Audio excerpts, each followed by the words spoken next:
Hello, Miami Dolphin fans. Our Miami Dolphins get to play the Cincinnati Bengals in front of a national TV audience tomorrow.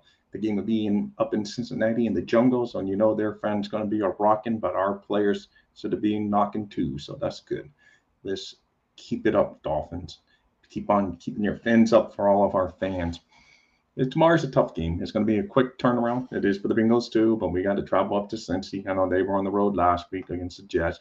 They had to travel back to Cincy, but it's a rough game, short week for both teams.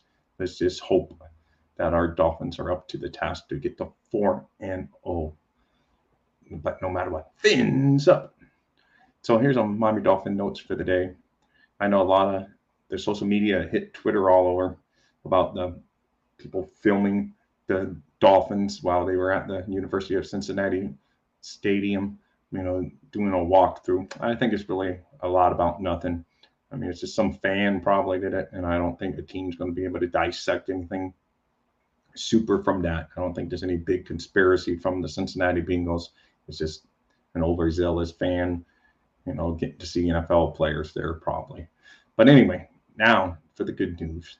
And it's a river, and I'm not talking about the Mississippi River. I'm talking about River Cracraft is now on the official 53 of the Miami Dolphins. Well earned with his 2 touchdowns so far, and been pretty solid there in the red zone, and he looks like a good pickup. So now we're eventually Byron Jones is going to be coming back, so we're going to have to see who gets cut down the line, and then of course Austin Jackson might be coming back, so there's going to be some more roster movement in the near future. But for now and for this week, we're set with a River, so I'm happy.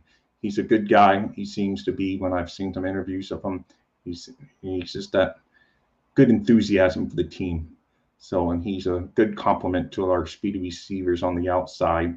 So I'm happy for him, and hard work for him's paid off because he's had a long journey being cut many times. So congratulations, River.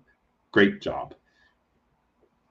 Also, on the Dolphins, yesterday's basically have been a week of walkthrough practices, so that can be tough. But they had 3 guys yesterday that did not participate at all, and then they had like 9 limited guys. Guys that didn't participate at all is Teron Armstead, which is no big issue because he hasn't been practicing basically for the whole season, but shows up on Sundays, and tomorrow will be Thursday, and he's been performing well. And then 2 tight ends didn't practice. This is all according to Barry Jackson of the Miami Herald. Stephen Carter, he's doing concussion protocol, so he did not practice, and Hunter Long, due to an ankle issue, he has not practiced, and Armstead's issues the toe. And then there was like 9 other Dolphins that practice on a limited basis. Tua was one of those listed as a limited participant, as was Jalen Waddle. But for the most part, they all seem like they're going to be ready to go. Xavier Howard's another name that jumped out at me as a limited participant yesterday, and several others. You can find everyone listed on DolphinThirsty.com in my latest notes article. Anyway, so give me your thoughts about this game. Do you think we're going to 4-0? Is it going to be 3-1? Give us predictions down in the comment section. I think this one's going to be really tough. I know some people call it a trap game. It's far from a trap game.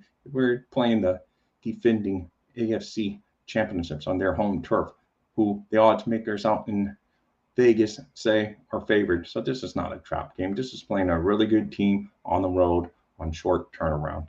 So it's not far from a trap game. Anyway, I think the Dolphins will be competitive. It's going to be Thursday nights are always hard to forecast because it's just really tough on who's going to perform better on the short notice. Normally, the home team seems to always be the favorite. I don't know. I'm not a gambler, so I don't go sitting back looking at all the different how they are against the spread on Thursday nights and everything. But I think the Dolphins will hang in there and battle with a chance to win at the end. I'm a game by game guy. Oh, I'm a fan. I take the players' mentality. You take it 1 week at a time. So we just hope for a good performance tomorrow from our Dolphins. But since I'm on the internet, I will make a prediction. The Dolphins will win 27-24. 27-24 Dolphins. But this game I really feel could go either way. And no matter what. Our fan base is awesome. And for all of you guys living out in the Southwest Florida area, my thoughts are with you. And I hope everything is going as well as possible. Very brutal storm out there. So we're we're thinking of you, and I can speak on behalf of many Dolphin fans. We're thinking of you. Fins up to you guys out there. You guys are strong, and you will be there. Anyway, that's a wrap. I just thought it was cool that River Cracraft made the roster. And when you guys see number 85, do you guys think of Mark Duper? Do you think of Nick Bonicani? Or do you think of Cracraft now that he's on the roster with a couple of touchdowns under his belt? Tell us in the comments who do you think of when you think of number 85 on the Dolphins. I think of Duper because that was my age group growing up, watching him I was a teenager at the time, watching Marino throw the ball to the Marks brothers. So Duper's the number 85 that always jumps out in my mind. And I'm sure a lot of Dolphins will probably say the same answer, but just curious.